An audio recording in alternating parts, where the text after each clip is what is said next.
On today's Locked On Thunder podcast, the Oklahoma City Thunder survive one of the best regular season games you're ever gonna watch.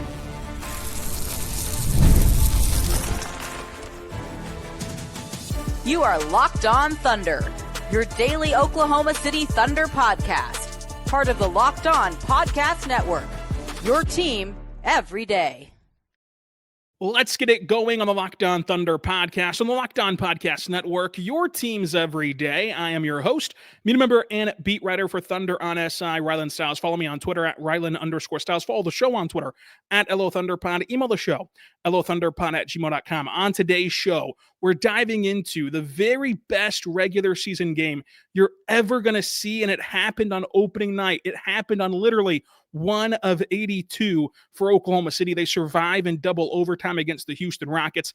SGA takes them home. The ring night festivities added to the drama. The Rockets are legit. There's so much to dive into from this game. It's why we still have 5 podcasts to go. Literally, we'll count them off in a second this week with Locked On Thunder. So you everydayers have plenty to look forward to. I hope you all become everydayers. Subscribe to Locked On Thunder anywhere you get your podcast from and listen to us every single day. The Thunder in this game, I was going to start with the ring night stuff, but honestly, the basketball game outshined what was a historic event beforehand. We'll get to that coming up. But first and foremost, you're never going to see a regular season game that has this level of drama, this level of competitiveness, physicality, intensity, defense, stakes, double overtime. In the end, the Thunder win 125-124 in double OT. Whether you're only into basketball for the soap opera aspect of things, which some of you are, whether you're only into basketball because you want to see the greatest of the greats knock down improbable shots and just go to work, you saw some of that tonight. If you love basketball because you love the strategy in the chess match, you saw a lot of that tonight. If you love basketball because you love defense, you saw plenty of it. These are 2 of the best teams in the NBA defensively. They should finish the year 1-2 defensively. Teams cannot do what these teams are capable of. Teams can't match their defensive versatility. They can't match their athleticism. They cannot match their length. They cannot match their ability to play on a string and create havoc on opposing offenses. And they can't do it every single night the way that I believe that Houston can, as they showed a year ago, and Oklahoma City can, as they showed a year ago. These should be 1 and 2 in the Western Conference win total and as a team defense, because I trust them to show up every single night, and that defense carries you a long way. That defense gives you such a big margin for error. You look at tonight, for as frustrated as you were with Oklahoma City's offense for the vast majority, if not the entirety of tonight's game, the reason that they won was because their defense kept them in it. They kept them within striking distance. Houston tried to do a good job of keeping the Thunder at about a 5-6-point arm's length distance for the majority of this contest, but it wasn't enough in the end for Houston to get this win. But each side has to feel great coming out of this game, because each side lived up perfectly to the identities of their rosters, especially given the circumstances. No Fred VanVleet all year for Houston. They have to work around that all year. For the Thunder, J-Dub not in this game. Of course, he's going to be back soon, so that he'll implement something different to this Thunder team, but the bones of it stays the same. When you see what Houston and the Thunder did tonight, it was awesome to watch. The Thunder, forced bad shots for Houston's offense. Houston did it to them as well. Each offense could not get to their spots. They could not get to where they wanted to go and could not get into a rhythm. The few open looks that they did get, the few shots that you don't say, that's a terrible shot. It was shots that you live with. It's just okay, well, if you have to go up in a Alpi 3, you do it. And Alpi, to his credit, knocked them down. If you have to give up an Amen Thompson 3, you do it. Okay, if we shut down Shai's drive and they have to kick it out to Lou or to Kaysen, you let them shoot. But those were the only shots where you would grade it out as a high-quality look in the sense of the defense. And that's a testament to both these 2 teams. Deflections after deflections, shot clock violations, backcourt violations, turnovers. Look at how these 2 teams shot tonight. The Thunder and Rockets both shot 44% from the floor. The Thunder shot 25% from 3. Houston only shot 28% from 3. The Thunder shot 80% at the free throw line. Houston shot 87%. And this is what I mean by staying true to their identity. Houston just obliterates Oklahoma City in the rebounding category, 72-50. However, Oklahoma City forces 21 turnovers, and they only give it away 11 times, which is high for where the Thunder are typically at. But it's still a 10 turnover gap there. They found the success in what's been true to their style, and this game played out wonderfully if you're just watching this as a basketball fan. OKC dominates fast break points, 16-2. Houston dominates second chance points, 24-14. The Thunder actually win points in the paint, 50-44, but it was a bar fight to get there. This game had everything. And if you're into the chess match, the reason why you feel so confident in both these teams moving forward, the reason why you think that this could be a Western Conference preview is because of what the Rockets did and how the Thunder matched them. Like the Rockets' size, let them dominate inside on the glass, let them get to those second chance opportunities. And it really had the Thunder in fits because they blended their size with off of those rebounds, having hit-ahead passes, getting into transition or semi-transition chances, and not letting the Thunder get into their bread and butter of playing half-court defense and getting set up into their shell. And so both the size and speed of guys like Amen getting downhill in a hurry like that caused some problems for Oklahoma City. The Thunder vastly missed JALEN Williams' size to match up with, especially that Rockets starting lineup. So the Thunder pivoted and they went to Brooks Barnhizer in the first quarter and had Brooks and Caruso, I should say, defending Şengün and KD. When the Rockets went to Reed Sheppard, OKC pivoted and they became just unselfish of letting whomever had the opportunity to go attack him do that. I mean, they did not rely on a single player to hunt that mismatch. They let the ball dictate where it needed to go hunt Reed Sheppard and attack him in a big way. The Thunder shooting woes, it's going to be hard to overcome against teams who can pack the paint as good as Houston can, who can deter drivers, who can play the gaps, who can use their length to disrupt kickouts. Like that's going to be hard to overcome. But one way that the Thunder can overcome that in general is by letting Chet Holmgren play the 5. So the Thunder pivot to letting Chet Holmgren play the 5, going smaller out of halftime, taking Isaiah Hartenstein off the court. And that's been a mechanism that the Thunder have used against Chris Finch, against Willie Green in the playoffs whenever the Pelicans and the Timberwolves had the size advantage. And what did those two coaches do? Those two coaches let it happen. They tried to match small ball with small ball. But guess what? Nobody can play as good of small ball as Oklahoma City can. So it was detrimental to their cause of trying to win that game. What did Ime do, though? Ime stays big. And even in the face of a 9-2 Thunder run and the flurry of activity from Oklahoma City with Chet playing the 5 to trim down that Rockets lead, Ime doesn't blink. The Rockets stay true to who they are. They stayed big. They survived those minutes to have the lead back once OKC said, okay, we've got to go back big. Our rotational patterns at a halftime suggest that Caruso needs to be off the floor here. They're going to go big because it's one of their only options here whenever you have such a depleted rotation, because you have J-Dub out, because you have Kenrich out, because you have Topic out, and of course you don't have Sorber all year, and Isaiah Joe's out as well. So Ime not trying to fight fire with fire, resisting that temptation that other coaches have fallen into, was a brilliant move, was a great chess move. The Thunder junking it up quickly whenever at the start of this game, like think about when they put Brooks Barnhizer in. Your feeling about this game was, okay, maybe the size is too much. Like maybe Houston's going to really get this one away from Oklahoma City and extend their lead and kind of impose their will physically in this game. And Brooks Barnhizer's the junk curveball in this one, where he plays much bigger than he appears. And so you could tell that Houston had trouble understanding exactly how to attack what they saw from Caruso and Brooks. Whenever Brooks was defending Şengün and Caruso was on KD, those two played catch, at the top of the key over and over again. And it ended a possession in the 3 minutes that Brooks played.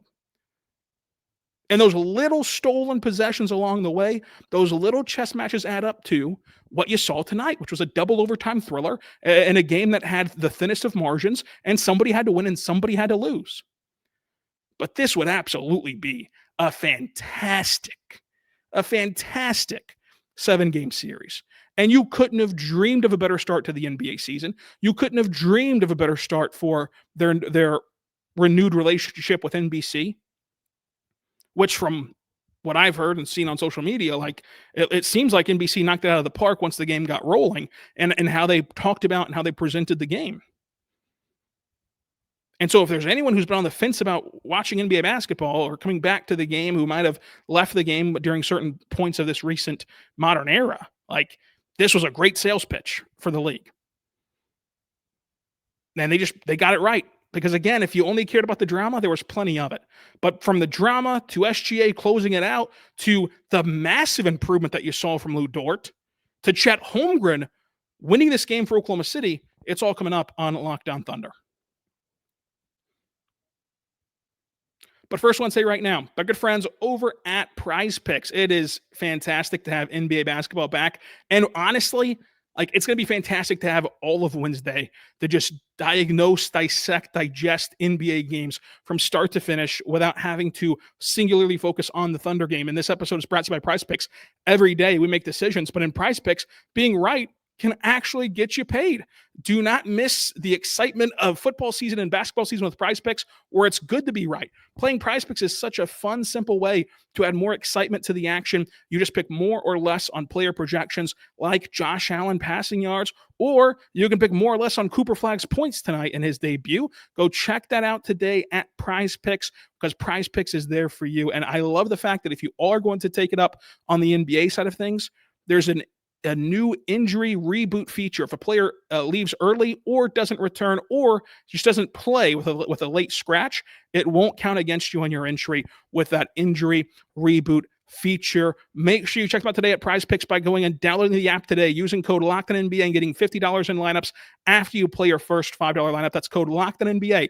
$50 in lineups after you have your first $5 lineup. Prize Picks, it's good to be right. And folks, don't forget, you can do Prize Picks in Oklahoma. I'm on Prize Picks a lot. Go over there and check them out.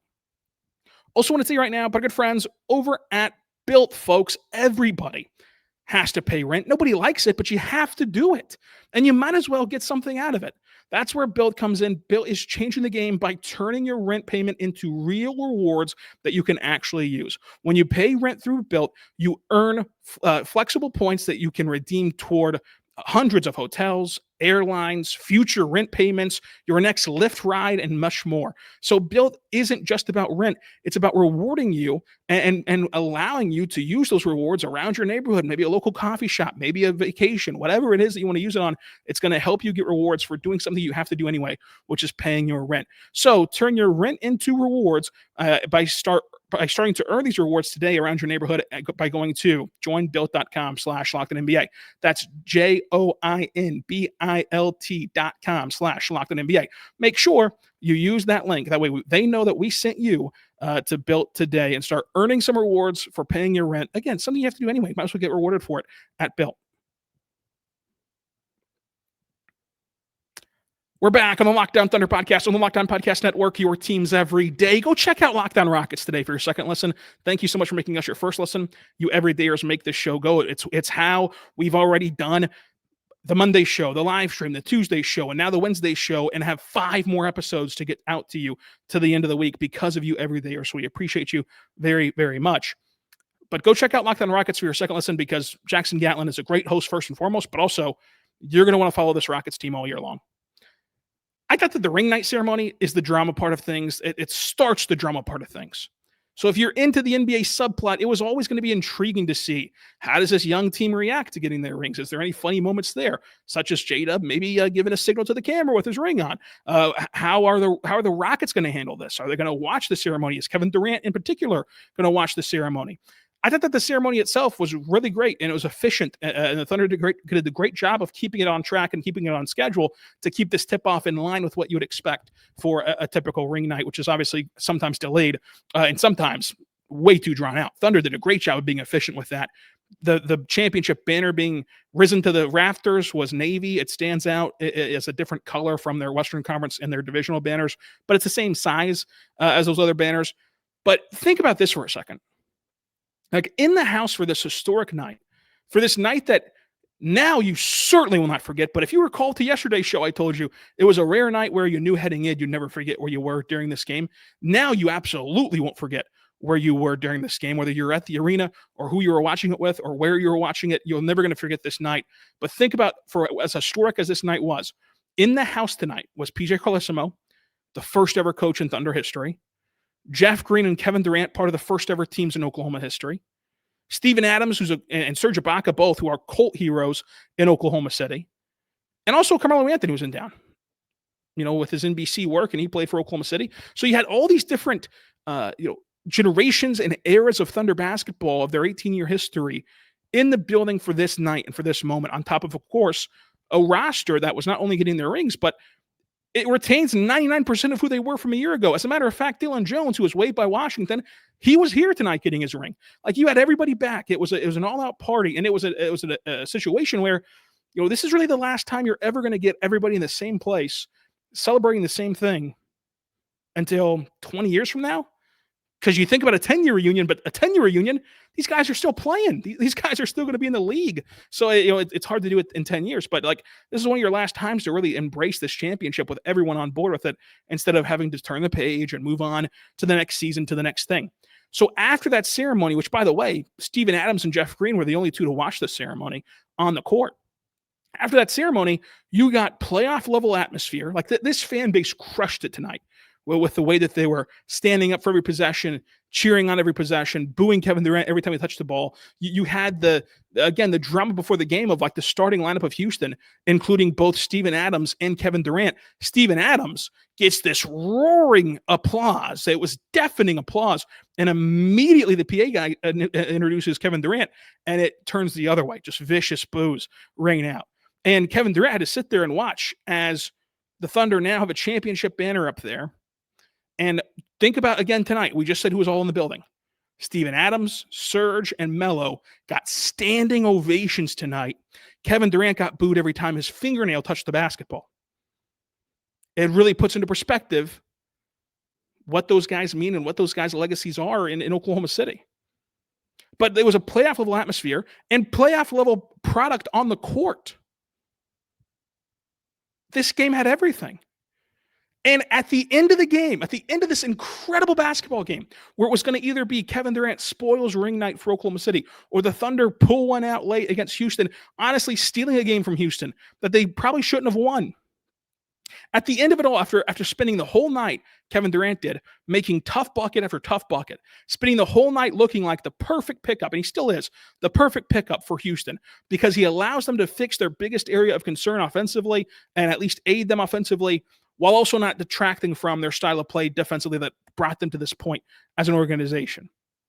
So it was all good for Kevin Durant until the bitter end, which is a common phrase with Kevin Durant, the bitter end with KD.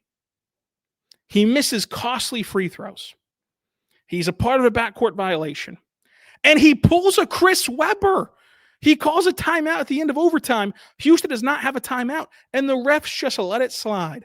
The refs just let it go. A gift to Houston at the end of the first overtime that they couldn't capitalize on. And then it's still not over for KD. Even after that, he fouls out as SGA is pirouetting around the court. Instead of just letting SGA take a ballerina mid-range jumper, which in Kevin's defense, Shai hits those shots. However, clock's ticking down. You're off balance. You're kind of rushed now because your move took a little bit too long, and it was honestly Kevin's foul that led to Shai at the line, led to Shai winning the game, and he fouled out on that play, and thus Jabari Smith is instead taking the game winner, and Jabari Smith misses, and Houston loses.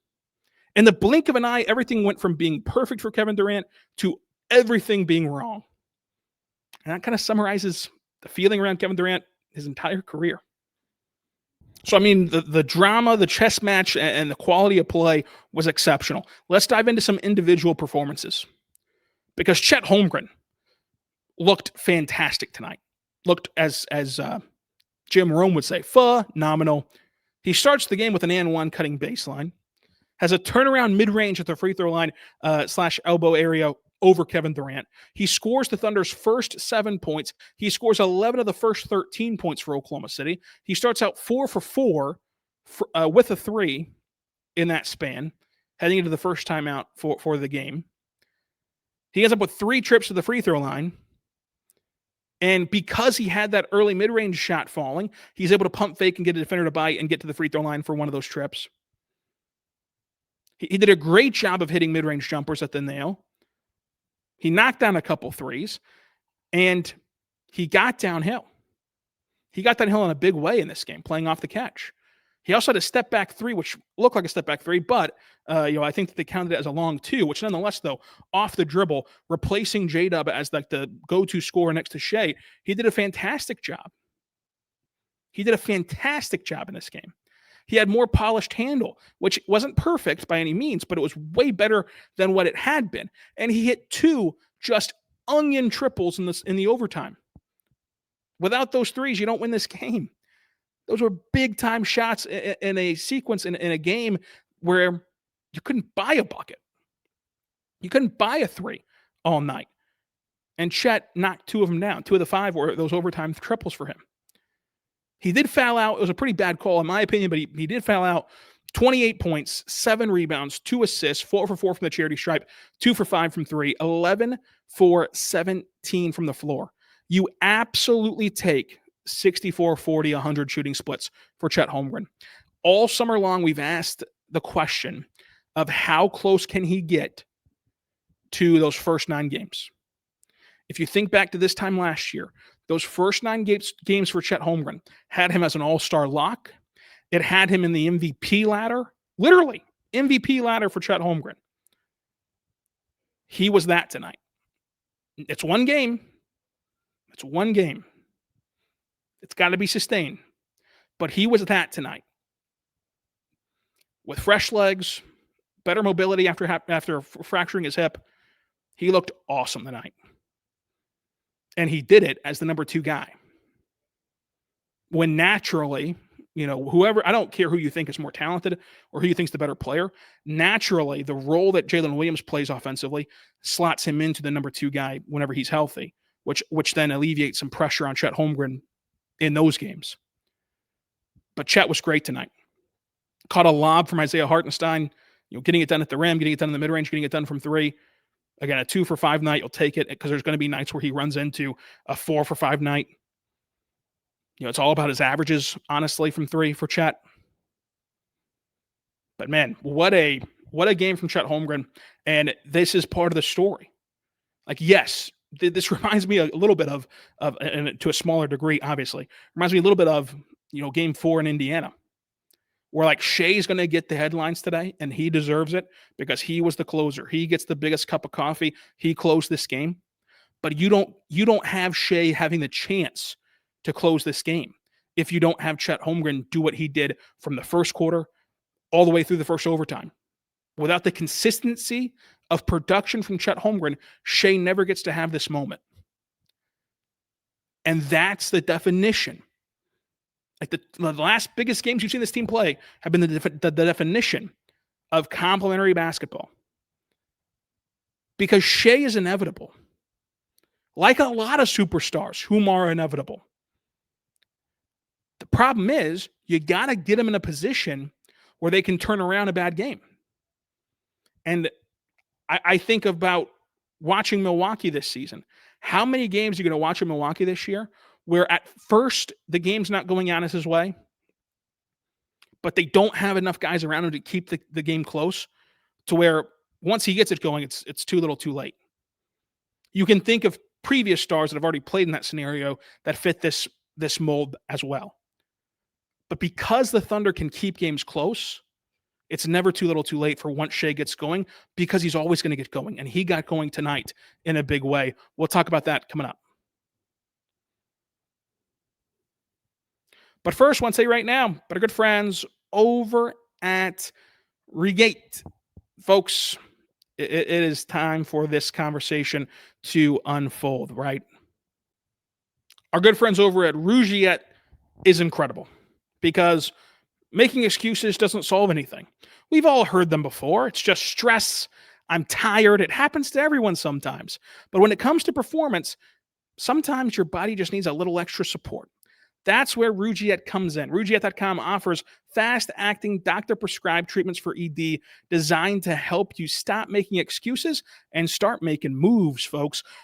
Whenever you use them, trust me, it's gonna work 5 times faster. It's going to be awesome for you because the process is fast and simple and private. It can be handled by real doctors, but again, it's delivered straightly to you to your door. So this whole process works a lot faster than normally. There's no awkward waiting rooms. There's no in-person appointments.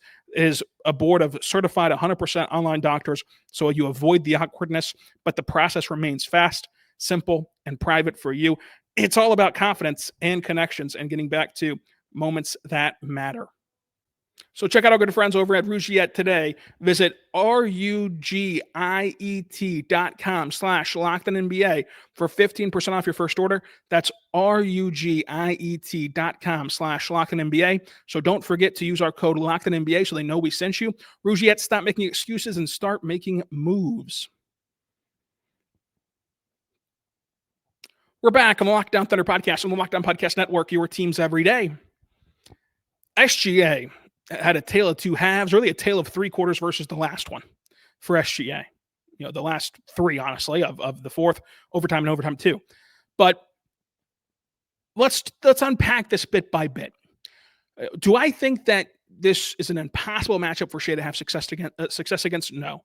Do I think that this matchup will consistently give him fits comparatively to the rest of the league? Absolutely. Because few, if anyone, has more bodies to throw at him from a point of attack standpoint, to putting him in a crowd with length and forcing turnovers, to gapping him, to not allow him to get to the spots he wants to get to, etc. Few teams can do that the way Houston can do that. And so this will be a talking point every time that SGA plays Houston. Now, things are going to naturally change. There's going to be some nights that Shai shows up to the gym and just can't miss no matter what you do. There's going to be nights where you have JALEN Williams next to SGA, and that naturally takes away some bodies from Shai. It takes away how hard you can dig into those gaps. It takes away how much you can crowd him. It takes away how much you can trap him, because it's a lot easier to surrender the next pass to a Lou Dort or to a Cason Wallace than it is to surrender that next pass to a J-Dub on the attack. So that's where things can be helped for Shai immediately, on top of some of these shots just going down for him, because some of them were just him not getting the shooter's role at times. Now, that wasn't all of it. Do not diminish anything that Houston did, but there's a little column A, little column B here of if J-Dub was there and if a couple of those shots went down, things would look a bit smoother. However, they're never going to look typical Shai smooth. They're never going to look like a typical Shai night against this Houston Rockets team in the end when it comes to efficiency, when it comes to production, honestly, for Shai. Because that's how good Houston is defensively. It's just what it is. It's the same way whenever teams play the Thunder. Look at what Lou Dort holds opponents to compared to their season averages. You tout that number around all the time as Thunder fans, and you should, because Lou's awesome. But you also have to pay respects to teams who can also do that, like Eamon Thompson, like this Houston Rockets team. So that's where I'm at with this Houston Rockets matchup. But they are massive, man. And Shai took a little bit to adjust to what Houston was doing. But I do believe that he deserves credit for fighting through that, especially without J-Dub on the floor.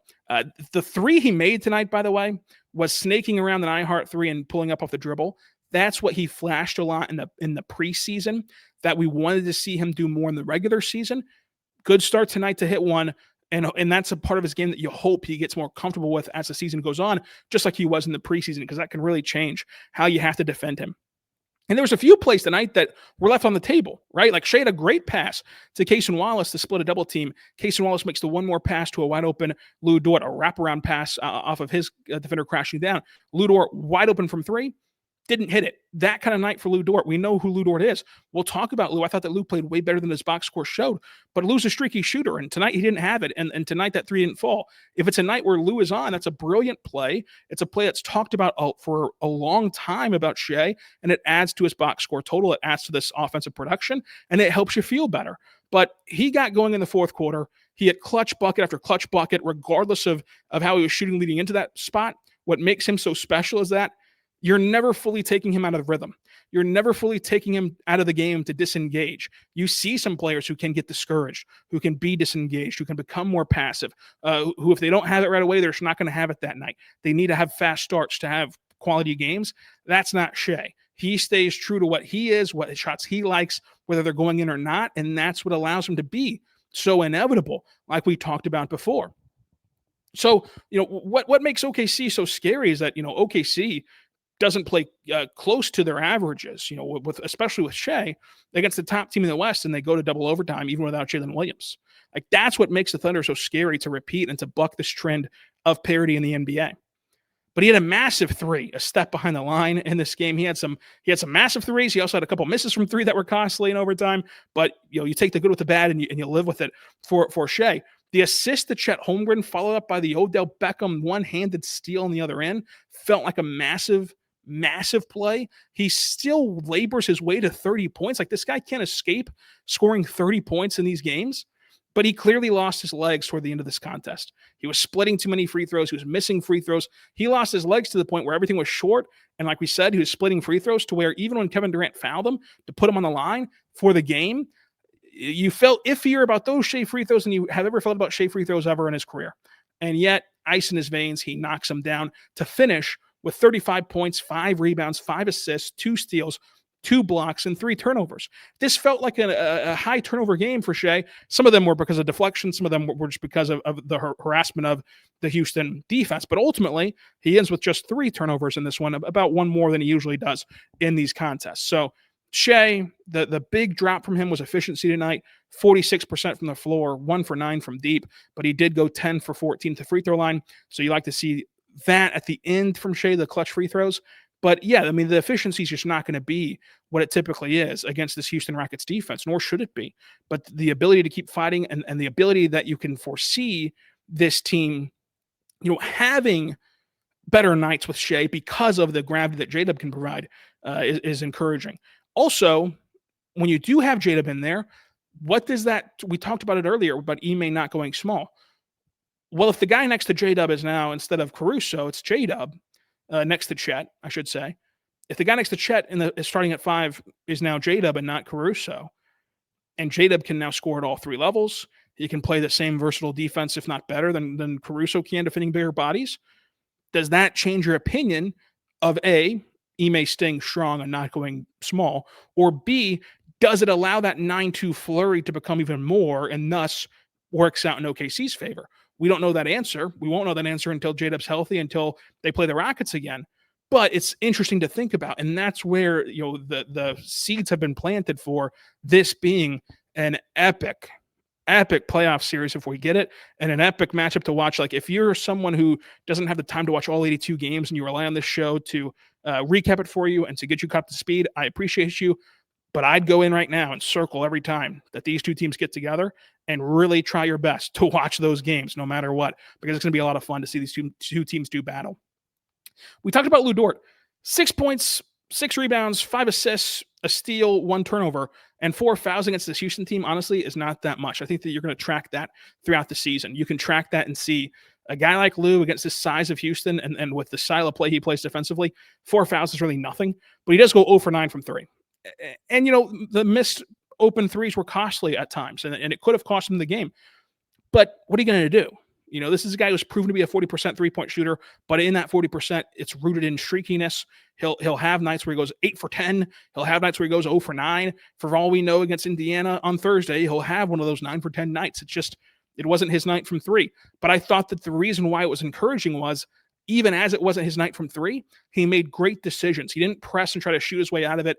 He didn't try to now barrel his way to the rim to try to get something going and see one go in. He made great decisions the entire game. Pump faking on that opening possession from 3.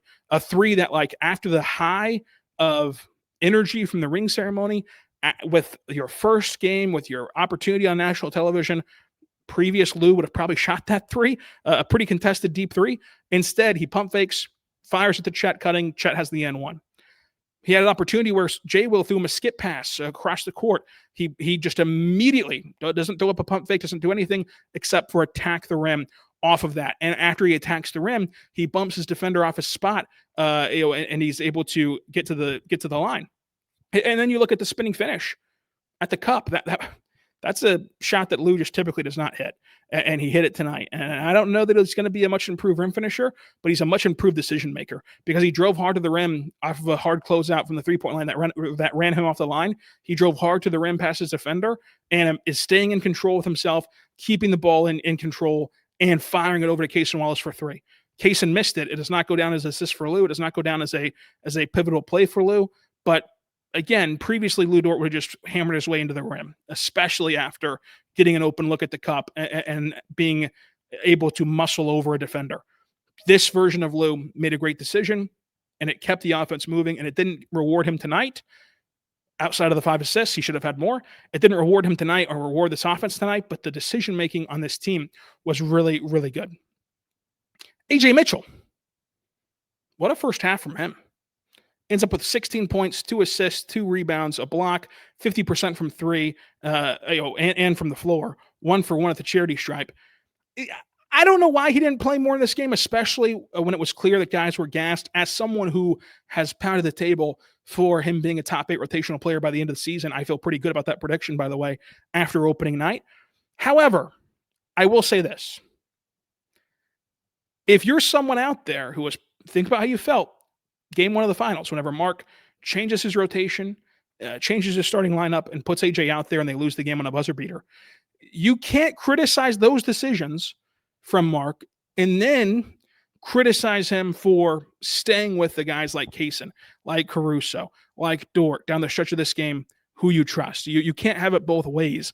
So while I would have played AJ down the stretch of this game, and I would have played AJ more in this contest, it's a situation where you're kind of damned if you do, damned if you don't, if you're Mark, because you've seen this play out both ways now. And there's a lot to be said for the trust and the equity that Kaysen, Caruso, Dort have built up, even on nights like this where they're not shooting well, even on nights like this where the offense isn't humming and AJ had a successful first half, because of their defensive prowess, which is better than AJ, and because of their track record as offensive players and play finishers, that you believe that they can get out of it. So I don't blame Mark for sticking with it. I just think that, especially because now we know the game went to 2 overtimes, you might have been able to manage some of the legs on this team more had AJ played more in the second half. But AJ overall, strong drives. I don't know how he didn't get to the free throw line on his first drive attempt, but he had a good second chance bucket after getting that no call. And then he always has the right idea, and that's what leads to his production. Because even on his misses, right? Like he had the great idea of attacking downhill after a give and go DHO with Ihart, tried the floater, it didn't fall. But that's putting yourself in the spot to succeed. That way you come back and you get a catch and shoot triple off of Ihart, and that falls. You get a 4-point play at the buzzer at the half, and that's a 6-point game after the 4-point play from AJ. He's always in the right spots, and the more that you're in the right spots, the more you're making the right decisions, the more you're doing the right things, the more success you're going to have, and AJ's living proof of that. I thought that Kaysen Wallace, he showed you a winning impact all over the board tonight. He had tied a career high with 5 steals in this game. Timely buckets to have OKC claw back in this one. 14 points. And what do you mean by timely buckets?